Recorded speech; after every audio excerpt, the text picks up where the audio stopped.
Sometimes a moment is more than just a moment. It's not a sound, but an echo. Not a return, but a resurrection. For 7 years, the wrestling world had a ghost, a name spoken only in hushed tones, a legacy left unfinished, a promise broken. Her name was Haven, and she was the daughter of a titan, the anointed heir to a kingdom she walked away from without a word. The industry moved on, as it always does. New champions were crowned, new stories were told, and the memory of her explosive debut and even more shocking departure faded into the stuff of legend. Commentators would occasionally mention her in passing, a what-if story to fill time, a cautionary tale about the pressures of a dynasty.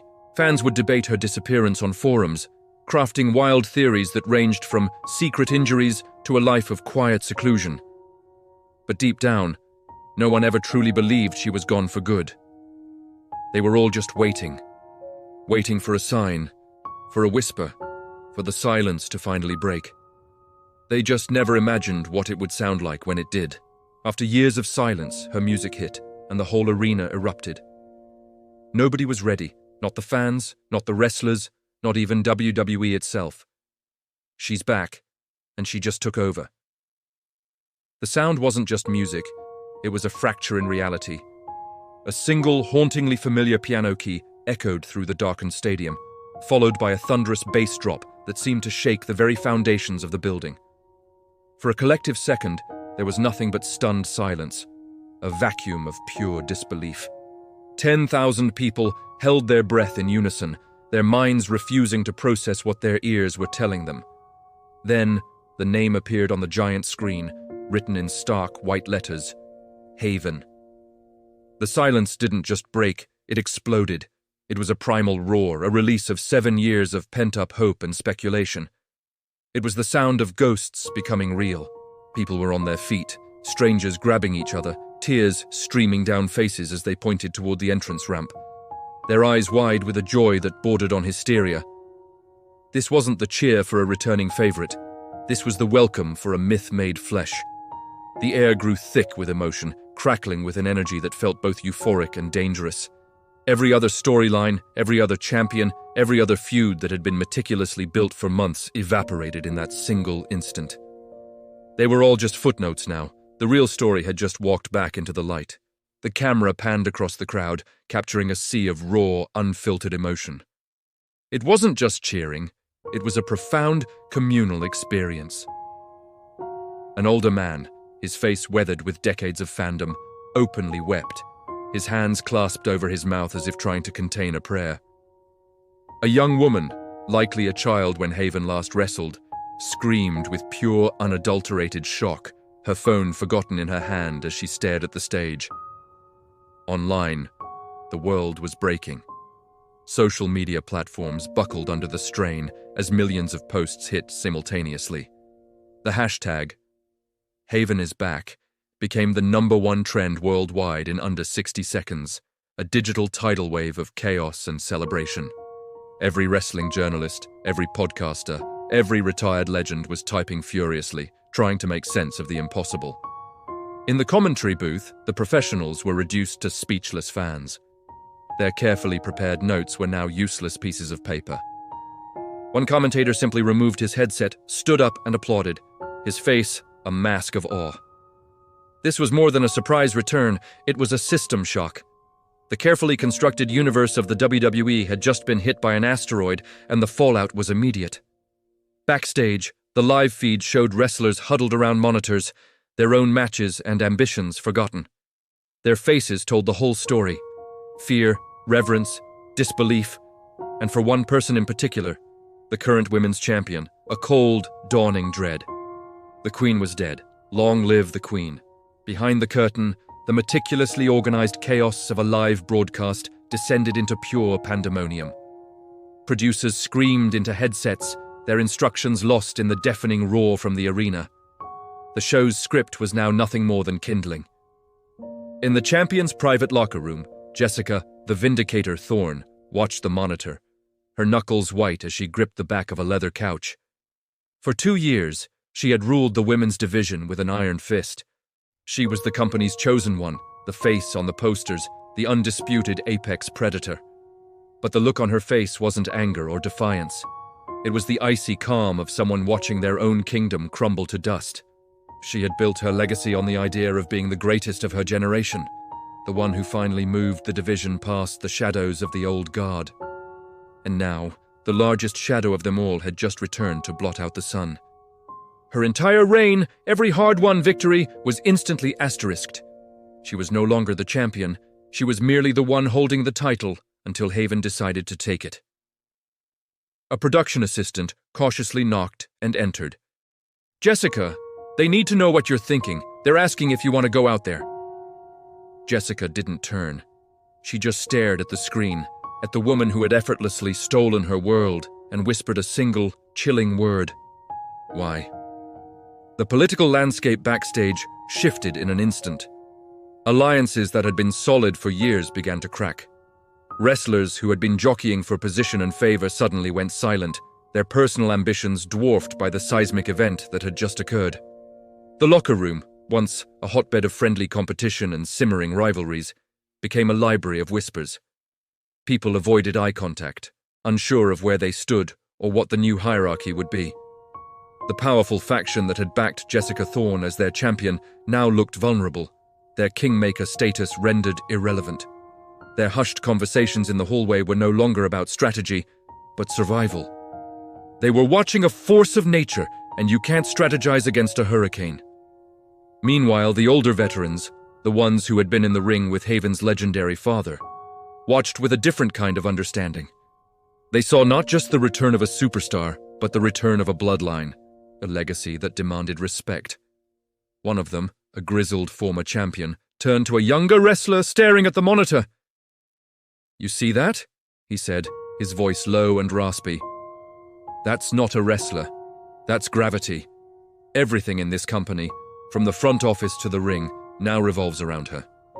Your spot, my spot, the champ's spot, they're all just planets in her orbit now." He was right. Haven hadn't even spoken a word, and she had already rewritten the entire power structure of the industry. By morning, the world's media had been whipped into a frenzy. It transcended the wrestling bubble and became a mainstream news event. Major sports networks led their broadcasts with her return, debating its significance with an almost academic seriousness. Talk shows booked wrestling historians to explain to their bewildered audiences why this was such a monumental moment. The narrative was intoxicating. The prodigal daughter returns to claim her birthright.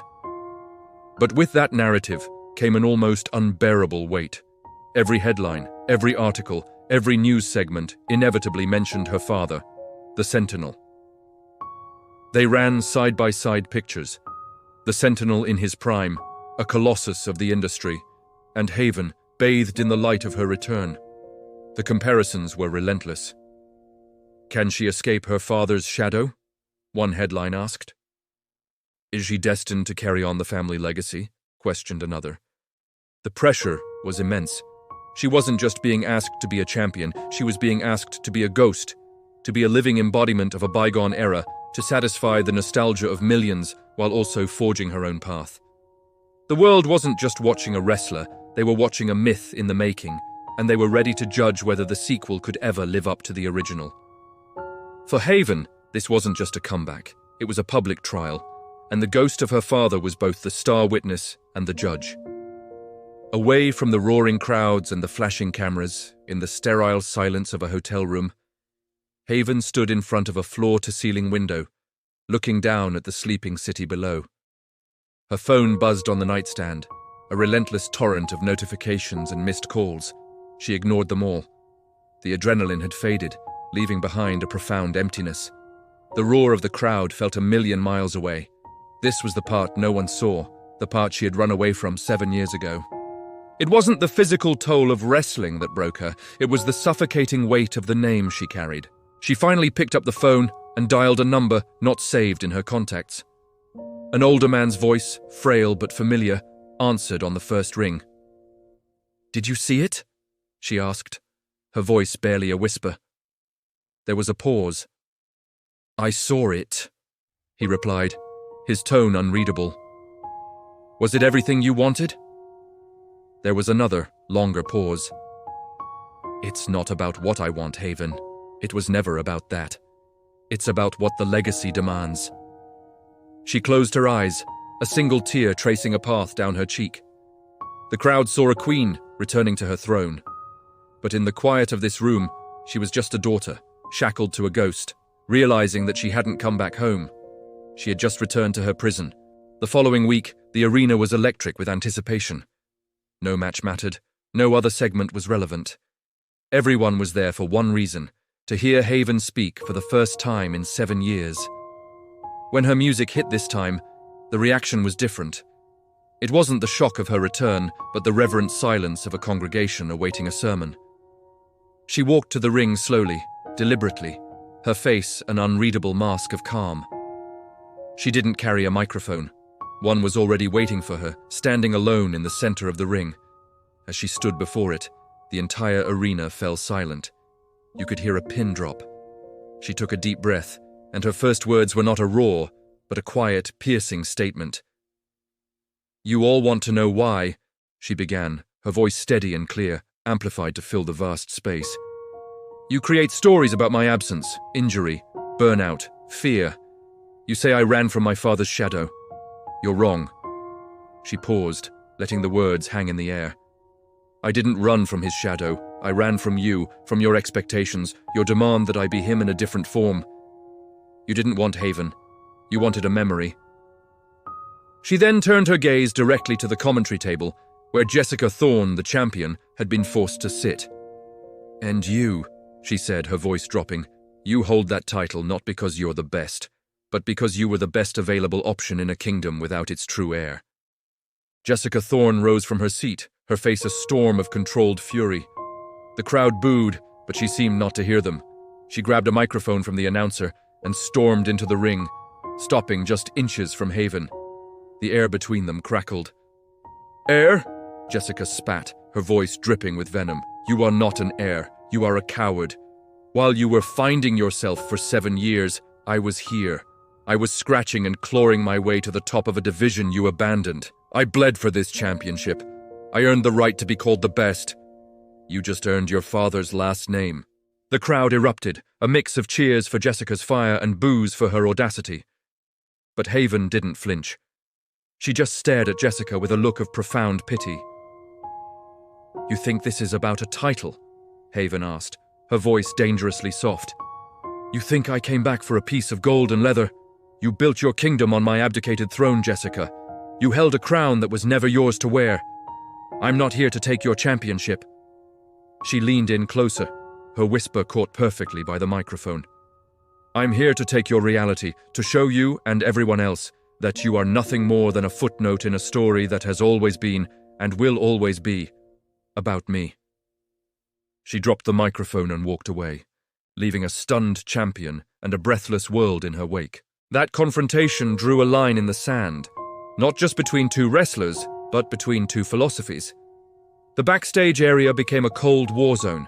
Wrestlers, producers, and even office staff were forced to quietly choose a side. Siding with Jessica, the established champion, was the safe, corporate-approved choice. She was the present, the known quantity. Siding with Haven was a gamble. It meant aligning with a force of nature, a symbol of disruption that threatened the entire established order. Subtle manipulations began to unfold. Jessica's matches were suddenly booked against more aggressive, dangerous opponents, designed to wear her down before the inevitable showdown. Meanwhile, Haven was protected, her media appearances carefully curated, her mystique meticulously preserved. She was kept apart from everyone, a queen in her own isolated court, but her influence was everywhere. Younger wrestlers started adopting her quiet intensity. The tone of the show shifted, becoming more serious, more emotionally grounded. Haven was changing the entire company culture without even trying. It wasn't a war fought with fists in the ring. It was a war of psychology, of perception. Haven wasn't just planning to win a match. She was dismantling the machine from the inside out, proving that true power wasn't held in a championship belt, but in the ability to make the entire world bend to your will. The system wasn't just being challenged, it was being erased and rewritten. The final scene is narrated over a montage. Haven training alone, Jessica looking exhausted, and shadowy figures in suits talking in a boardroom. The world believed they were watching the unstoppable return of a prodigal daughter, a story of destiny fulfilled. They analyzed her every move, her every word, seeing the masterful work of a woman in total control. The media celebrated her genius, her almost supernatural ability to command the loyalty of millions. Everyone assumed this was her grand design. They were all wrong. The final piece of the puzzle wasn't revealed in a ring, but in a quiet phone call Haven made late one night. We see her sitting in her hotel room again, the city lights painting patterns on the wall. "It's working," she says into the phone. "They're all focused on me and Jessica. They don't see what's really happening." The voice on the other end is calm, calculated, and belongs to a man no one had seen in years, the company's former ousted CEO, the man her own father had helped remove from power decades ago. "Good," the voice says. "Legacy is the perfect weapon. They're so busy watching the ghost of her father. They're letting me walk right back in through the front door. Stick to the plan, win the title, make them believe." The camera pushes in on Haven's face, and for the first time, we see the flicker of conflict, of regret. The shocking viral moment of her return wasn't an act of empowerment. It was the first move in a corporate coup. She wasn't reclaiming a throne. She was a Trojan horse sent to burn down her own family's kingdom from within, all for a man who was using her legacy as his ultimate tool for revenge. She hung up the phone. She was back, yes. But she had never been less free.